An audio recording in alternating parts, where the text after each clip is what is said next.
The information presented is for informational purposes only. The opinions expressed are not necessarily the opinions of any Daikin company.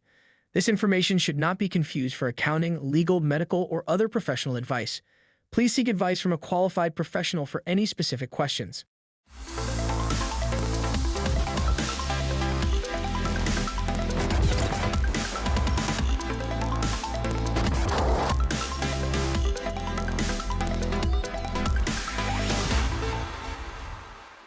Welcome to the Accelerated HVAC Success program. My name is Ben Middleton. I'm the National Sales Training Manager for the Goodman, Amana, and Daikin brands. Today, we're joined here with Scott Mangum. He is the National Sales Trainer for the Central and Texas divisions. Scott, thank you so much for joining us. Oh, thanks, Ben. Thanks for having me here. So, Scott, for those that did not see you in the last episode, can you real quickly tell us, how did you get into the HVAC industry? Oh, sure. It's kind of a funny story, actually. I always tell people my mouth got me into the industry just by talking so much. I had a mentor many years ago when I was younger that was in the industry, and as I graduated college, he just encouraged me to follow his steps, and I did. And but 25 years later, here I am. I've done so many things as owning a company, working for multiple companies, and just training lots of people in the process. So, Scott, I wanted to talk a little bit about how equipment is changing in the industry. You've been in the industry, as you said, for over 25 years, and you've seen a lot of those changes happen. But in particular, Daikin came out with the FIT product, which is the Side Discharge. We have the Goodman SD and the Amana S series. And so that's kind of a new twist on the split systems that are out there. And then also wanted to talk a little bit about ductless and what you see, how that's playing out in the industry. Now, we've got two course curriculum that we've put together that's under our Mastery class series that we put together. So we have a Mastery program for Side Discharge, and then we also have a Mastery program for ductless. So we can talk a little bit about that. But how do you see homeowners adapting to these changes? Yeah, it's a great question, because what we see in the rest of the world, some of these changes we're looking at have been around for a long period of time. And it's new for our contractors, new for our industry, because we get used to doing things the way that we were taught. And it's kind of hard to embrace new aspects. Just as an example, when I was a contractor, my first year in owning that company, I did not do much ductless. I really didn't see the need for it. It wasn't something I'd been trained on before. But very quickly, I learned my customer base was asking about it. And I had to make the decision, was I going to learn this new type of a product, or was I going to use it? And it ended up being a very significant part of my business once I embraced it. There was a whole market out there I did not know existed. And I think that's what we're seeing a lot today when we start talking about ductless or side discharge. It's different. It's something new for people that's really not new, but their exposure to it's been so limited here in the States. And I think that's what we're seeing, that feeling of embracing something new and that's changing. Sure. So right away, I mean, we see lots of homes that have close lot lines. And so right away, you see some application benefits when we start looking at both ductless and side discharge. How does it help a contractor when you put on your contractor hat from just an efficiency standpoint? Oh, absolutely. Well, one of the issues we see when we have those zero lot lines and those close homes is just the amount of air we can get in between those homes for the unit to run properly. And sometimes discharging upwards is not always the best way to do it. I think for a lot of people, they would prefer to have an option where they felt comfortable, but they didn't hear the unit. They didn't see the unit. And I think that's one of the biggest benefits we're seeing from side discharge ductless systems is they just run so quiet. They may know it's outside, they may see it, but it doesn't take up most of their viewpoint when they walk to the back patio or to the side of the yard. So I think those aspects just alone, outside of efficiency, are really a calling card for the homeowner. Sure, absolutely. When you think of from a technician standpoint, what are some of the benefits to your installers as you started to introduce this product? Absolutely. One of the things that that my team enjoyed was the ability to have quicker access, I guess. A big cube unit sometimes in a real small space is hard to work around if you don't have the location just right for it. A side discharge puts most of the controls at the end with some room for the technician to do his work or her work. And so I found that really my technicians really enjoyed being able to have everything in one small location. There's a benefit to that. And from a technical standpoint, they enjoyed the idea that it was giving as much, if not better, efficiency to their customer because they really value what they did as for their job is to make sure that they were providing value to their customer, and they saw that. And that's where the tide started turning for us a little bit, and while we started adding that to part of our everyday offering. So, we talked about the installers and the service techs. What about the salespeople? What did your comfort advisors see in terms of being able to sell, whether it be the side discharge split systems or the ductless? How did it help them? It was a new tool in their tool belt, so to speak. Previously, to not having a side discharge or ductless unit, they had one cube style to offer for everything, and that doesn't always fit in every scenario. Where we really found an opportunity was when someone wanted to heat or cool a garage for maybe a workspace, woodworking, crafts, vehicles, whatever it may be, man caves, sheds, things of that nature. Or if there was a particular room in the house that had a different purpose and needed its own specific control, our salespeople now have the ability to have a solution to that. Prior to that, there wasn't much that they could do. So now having that access allowed them to really be a better consultant and really meet the needs of the customer. What did that end up doing to their overall closing percentage, dollar average, and just overall income?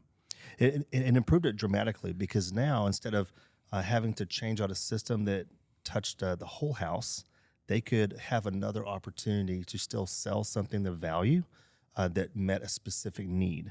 And I think that also provided them a level of rapport building and respect from that customer of understanding, okay, you can meet small needs as well as large needs. And a lot of times that was new for customers. These are products they hadn't seen, that they have not been exposed to growing up. And so for a salesman or technician to be able to go out there and say, I have something that can solve this particular problem, really created our ability to be product specialist in the whole area, in the market. What changes did you have to make as a business owner as you started to bring on these products? What kind of gaps did you have? One was my own mind, my ability to embrace something new that maybe I wasn't a subject matter expert on yet. I had to trust a service manager, technicians, installers that they understood what we were trying to accomplish with it. And I had to make the choice to invest in training. I had to make sure that even though there's a lot of similarities to our current systems, I had to make sure that my installers felt comfortable with the installation, which they loved because a lot of side discharge and ductless units are lighter, easier to maneuver.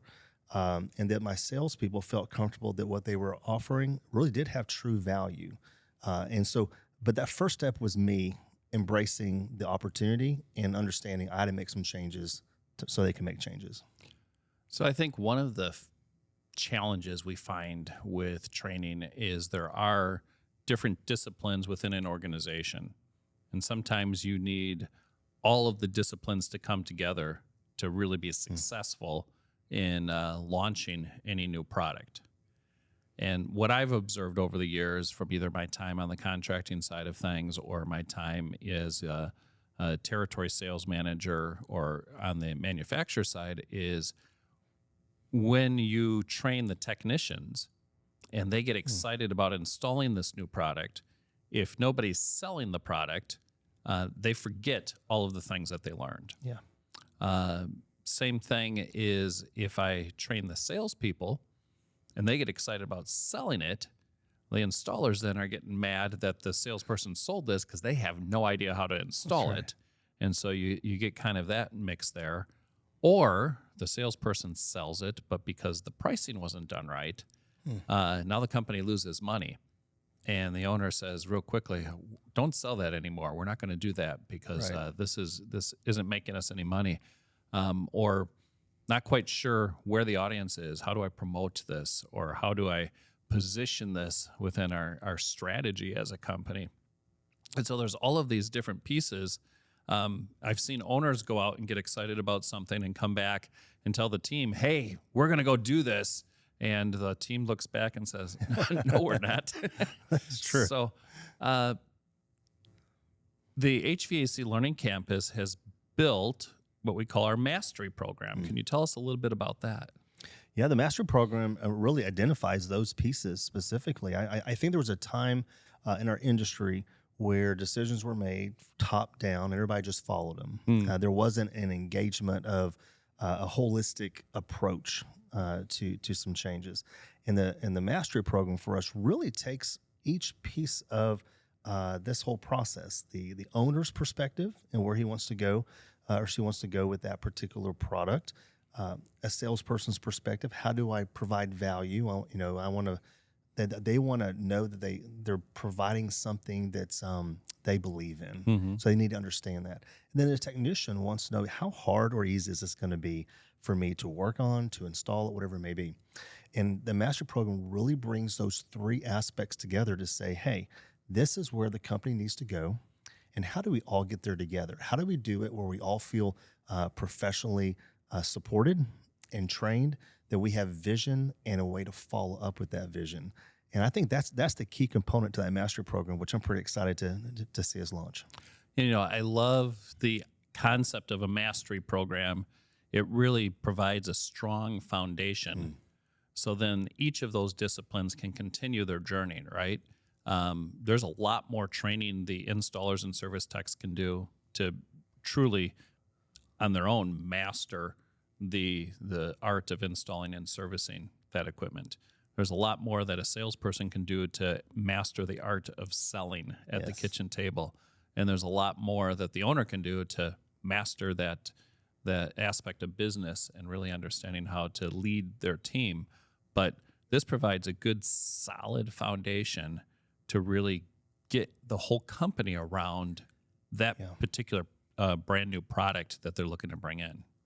Yeah, and I think once those norms are established in a company, that as that company adds new technicians or they add a new salesperson, it's just part of the culture, and it makes it much easier for that person to be able to become adaptable to something new that maybe a previous contractor didn't do they worked for. And so I think it sets the tone for just a culture or a vision of doing new things in a collaborative way, because things are changing fast, left and right. And we all have to be able to be more in a cohesive learning environment, in my opinion. So if somebody's listening to this right now and they're saying, yeah, I know that I need to get into the side discharge unitary side product, and I'm interested in Goodman SD or Amana S Series or Daikin FIT, where do they go to get that side discharge mastery program? Yeah, so through their HVAC Learning Campus, they're going to be able to go and see what classes we have set up. They're going to be able to find out who their local TSM is, so they can build a relationship if they don't already have that with a local location or supplier. But the key to all that is, as they go to find that information, they need to follow up and go to those trainings. It's very rare in an industry do you have opportunities where products are new, have leadership capabilities that others don't, and you have an opportunity to be a part of that leading edge versus a follower. And that's the invitation, I think, that what this master program does. It says we're inviting you to be a leader and to be on the forefront of something, and not necessarily pulling the back weight, so to speak, and following. Right. And the same thing for the Ductless Mastery Program. They can go there and find it. They can also request to have a class in their area if they don't see anything that's in their local area. That's right. And we, people like my role, we are set up to be able to quickly get out to in our divisions to support that training. So we want those requests to come through. We want to help every contractor reach their goal, their entrepreneurial goal of having success and providing for families and things of that nature. So what last words of wisdom would you have for our audience here? I think what I would say is you started a business or got into business because you had an entrepreneurial mindset. And part of being an entrepreneur is taking not just chances, but knowing when to step forward. And I really believe we're at a crossroads here in our industry where we're seeing major change, not just with refrigerant, but product lines and things of that nature, where you can really set yourself apart from competition. And so my advice is to take the step, get the training, learn to bring your whole company together, learn to have trust. Because I feel like when everybody from the office to the technician to the salesperson, the owner, all understand where you're going, it's much easier to get there. And I would encourage every contractor to take that step and move forward. Well, thank you so much, Scott. I appreciate having you on here and look forward to having you here in the future. For all of you that are out there, if you liked this episode, please make sure you hit that like button so that we know to bring more of these types of episodes to you. Also, hit that follow button so you can be informed of all of the upcoming episodes that we have. Scott, thank you again so much for coming. Yeah, thanks, Ben.